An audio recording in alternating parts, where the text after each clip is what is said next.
ನಮಗೆ ಕುಡಿಯುವ ನೀರಿಲ್ಲ, ತಮಿಳುನಾಡಿಗೆ ಕೊಡಿ ಅಂದ್ರೆ ಹೇಗೆ? ಬೆಂಗಳೂರಿನಲ್ಲಿ ಡಿಸಿಎಂ ಡಾಕ್ಟರ್ ಜಿ ಪರಮೇಶ್ವರ್ ಪ್ರಶ್ನೆ ಮಾಡಿದ್ದಾರೆ. ನಮಗೆ ಕುಡಿಯಲು ನೀರಿಲ್ಲ, ತಮಿಳುನಾಡಿಗೆ ಕೊಡಿ ಅಂದ್ರೆ ಹೇಗೆ ಅಂತ ಪ್ರಶ್ನೆ ಮಾಡಿದ್ದಾರೆ. ಬೆಂಗಳೂರಿನಲ್ಲಿ ಡಿಸಿಎಂ ಡಾಕ್ಟರ್ ಜಿ ಪರಮೇಶ್ವರ್ ಪ್ರಶ್ನೆ ಮಾಡಿರುವಂತದ್ದು. ಕಾವೇರಿ ನೀರು ಬಿಡೋ ಬಗ್ಗೆ ಸರ್ವಪಕ್ಷದ ಸಭೆ ಕರೆದು ಚರ್ಚೆ ಮಾಡ್ತೇವೆ. ಸಿಎಂ ಸರ್ವಪಕ್ಷದ ಸಭೆ ಕರೆದು ಈ ಬಗ್ಗೆ ಚರ್ಚೆ ಮಾಡ್ತಾರೆ. ಸೋಮವಾರ ತಮಿಳುನಾಡು ಸಿಎಂ ವಿಜಯ್ ಸಹ ಬರ್ತಾರೆ ಅಂತ ಮಾಹಿತಿ ಕೊಟ್ಟಿದ್ದಾರೆ. ವಿಜಯ್ ಜೊತೆಗೂ ಈ ವಿಚಾರವಾಗಿ ಸಿಎಂ ಮಾತನಾಡಬಹುದು. ಇವತ್ತು ರಾಮಲಿಂಗಾರೆಡ್ಡಿ ಸಭೆ ಕರೆದಿದ್ದಾರೆ, ಚರ್ಚೆ ಮಾಡ್ತಾರೆ ಅಂತ ರಿಯಾಕ್ಟ್ ಮಾಡಿದ್ದಾರೆ ಡಿಸಿಎಂ ಡಾಕ್ಟರ್ ಜಿ ಪರಮೇಶ್ವರ್. ನಮಗೆ ಕುಡಿಯುವ ನೀರಿಲ್ಲ, ತಮಿಳುನಾಡಿಗೆ ಕೊಡಿ ಅಂದ್ರೆ ಹೇಗೆ ಅಂತ ಪ್ರಶ್ನೆ ಮಾಡಿದ್ದಾರೆ.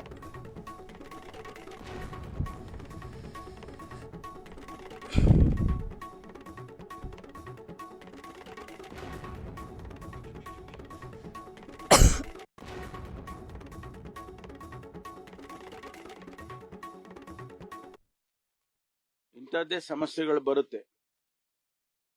ಇವಾಗ ನಾವು ಇಂಥದ್ದೇ ಸಮಸ್ಯೆಗಳು ಬರುತ್ತೆ. ನೀರು ಇರುವಾಗ ನಾವು ಅವ್ರನ್ನ ಕೇಳೋದು ಕೂಡ ಇಲ್ಲ, ನಾವೇ ಕೊಡ್ತೇವೆ. ಕಳೆದ ವರ್ಷ ಆಗ್ಲಿ ಅದರ ಹಿಂದಿನ ವರ್ಷ ಆಗ್ಲಿ ಅವ್ರಿಗೇನ್ ನಮ್ಗೆ ಫಿಕ್ಸ್ ಮಾಡಿರೋ TMC ವಾಟರ್ ಇದೆ ಅದರ ಹೆಚ್ಚು ಕೊಟ್ಟಿದ್ದೇವೆ. ಈ ಬಾರಿ ನಮಗೆ ಕುಡಿಯೋದಕ್ಕೆ ನೀರಿಲ್ಲ ಅನ್ನುವಂತ ಸನ್ನಿವೇಶ ಇರುವಾಗ ಅವರು 3,500 ಕ್ಯೂಸೆಕ್ಸ್ ಅನ್ನ ನೀರು ಕೊಡ್ಬೇಕು ಅಂತ ಹೇಳೋವಂಥದ್ದು ಎಷ್ಟು ಸರಿ ಅಂತ. ನಮ್ಮಲ್ಲಿ ಇದ್ದಾಗ ಕೊಡೋಣ, ತೊಂದರೆ ಇಲ್ಲ. ಅದ್ರ ಬಗ್ಗೆ ಮುಖ್ಯಮಂತ್ರಿಗಳು ಒಂದು ಸರ್ವಪಕ್ಷದ ಸಭೆಯನ್ನು ಕರಿಬೇಕು ಅಂತ ಪ್ರಸ್ತಾಪ ಮಾಡಿದ್ದಾರೆ. ಜೊತೆಗೆ 3ನೇ ತಾರೀಕು ತಮಿಳುನಾಡಿನ ಮುಖ್ಯಮಂತ್ರಿಗಳು ಬೆಂಗಳೂರಿಗೆ ಬರುವ ಸಾಧ್ಯತೆ ಕೂಡ ಇದೆ. ಇನ್ನು ಕನ್ಫರ್ಮ್ ಆಗಬೇಕು. ಒಂದ್ ವೇಳೆ ಅವ್ರು ಬಂದಾಗ ಅದನ್ನ ನಾವು ಅವ್ರ ಜೊತೆಯಲ್ಲೂ ಕೂಡ ಪ್ರಸ್ತಾಪ ಮಾಡಬಹುದು. ಇಲ್ಲ, ಮೊನ್ನೆ ಕೂಡ ನಾವು MPs ಮೀಟಿಂಗ್ ಇರುವಾಗ ಮಾನ್ಯ ಕಾತರ್ಕಿ ಅವರೆಲ್ಲರೂ ಕೂಡ ಬಂದಿದ್ರು. ನಮ್ಮ ನೀರಾವರಿ ಸಚಿವರು ಕೂಡ ರಾಮಲಿಂಗಾರೆಡ್ಡಿ ಅವರು ಕೂಡ ಬಂದಿದ್ರು ಅಲ್ಲಿಗೆ. ಬಹುಶಃ ನನಗೆ ಬೇರೆ ಕೆಲಸ ಇತ್ತು ಅಂತ ನೆನ್ನೆ ವಾಪಸ್ ಬಂದೆ. ಇವತ್ತು ಅವರು ಸಭೆಯನ್ನ ಮಾಡಿದ್ರೆ ಅವರು ಒಂದು ತೀರ್ಮಾನ ತಗೊಳ್ತಾರೆ ಅಂತ ಅನ್ಕೊಳ್ತೀವಿ. ಇವತ್ತು ಸಹ ಕನ್ನಡಪರ ಸಂಘಟನೆಗಳು ಒಂದಷ್ಟು ಪ್ರತಿಭಟನೆಗೆ, ಹೋರಾಟಕ್ಕೆ ಕರೆ ಕೊಟ್ಟಿದೆ.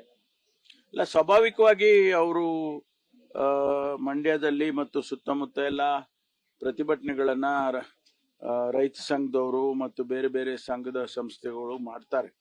ಅವರು ನಿನ್ನೆ ಕೂಡ ಮಾಡಿದ್ದಾರೆ. ಯಾಕೆಂದ್ರೆ 3,500 ಅವ್ರಿಗೂ ಗೊತ್ತಿದೆ ನೀರಿಲ್ಲ ಹೇಗೆ ಕೊಡೋದು ಅಂತೇಳಿ. ಸರ್ಕಾರ ಒಂದು ವೇಳೆ ಒಪ್ಕೊಂಡು ಇರೋ ನೀರನ್ನು ಕೊಟ್ಬಿಡ್ಬೋದೇ ಅಂತ ಆತಂಕವನ್ನ ವ್ಯಕ್ತಪಡಿಸ್ತಾ ಅವ್ರು ಮಾಡಿದ್ದಾರೆ.